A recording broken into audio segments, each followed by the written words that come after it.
All right, everybody, welcome back to Three Phase Innovations. In this situation right here, this bank we've got set up, we've got an open Y, open delta.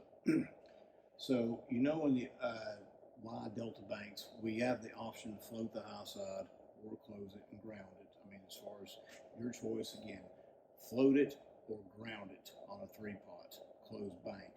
When you have two transformers, it's considered an open bank. So when you have an open bank, you don't get the option of floating the high side. You must ground it. So in this situation, we're going to show what happens. We got it tied down, H2s, and then it's grounded. Let's just check it. So let's check it real quick while it's still grounded. So A phase 120, B phase 120, C phase 208.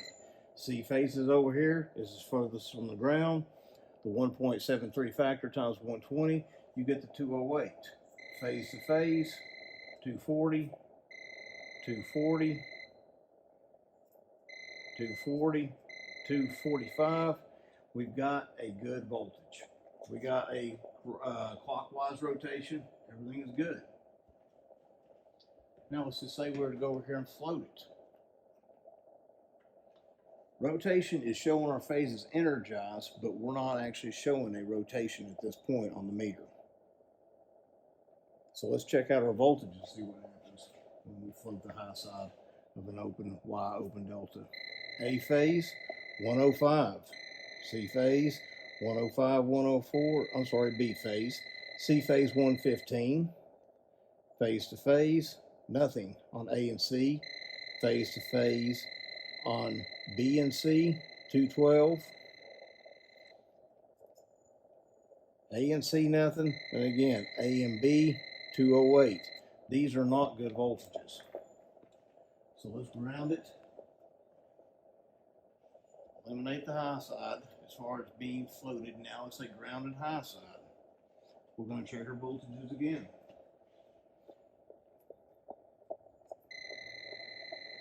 $120 A, 120 B, 213 C. That's going to be our high leg. 240 A to C, 245 B to C, 243 A to B, 240.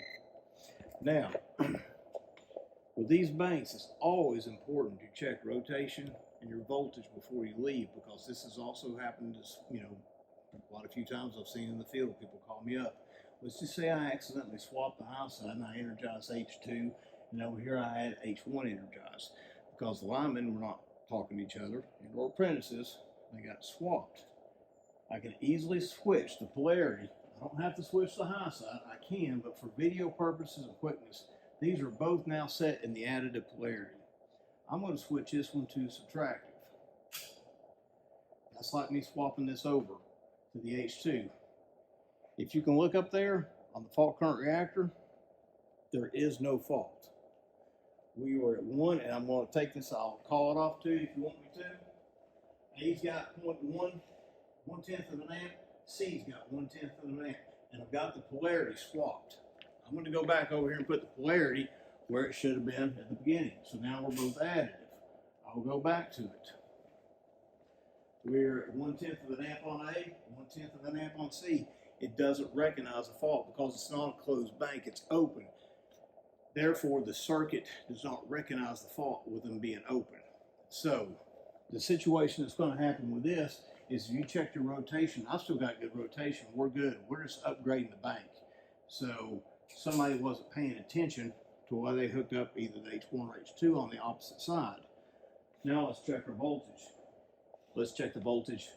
What would have been left if it was not checked? This is where the customer's going to have issues. 120 for A, 120 for B, 316 for C, A to C, 413, A to B, 239, B to C, 242. We've got extremely high voltage, and there's not a fault running through this bank, but you just left that customer in a bad situation. These are ways that the model can greatly help out and train your apprentices and your linemen to understand always check your bank. Always understand how to connect it, because again, sometimes they mislabel things from the factories. I've seen that several times in the field. Talked to several customers throughout the years I've been doing this. They've received transformer banks that were mislabeled as far as additive or subtractive, even the voltage. Always check before you leave, and always check before you connect the customer service. We're getting ready to run into a few more banks, but look forward to seeing you in the next video. Thanks.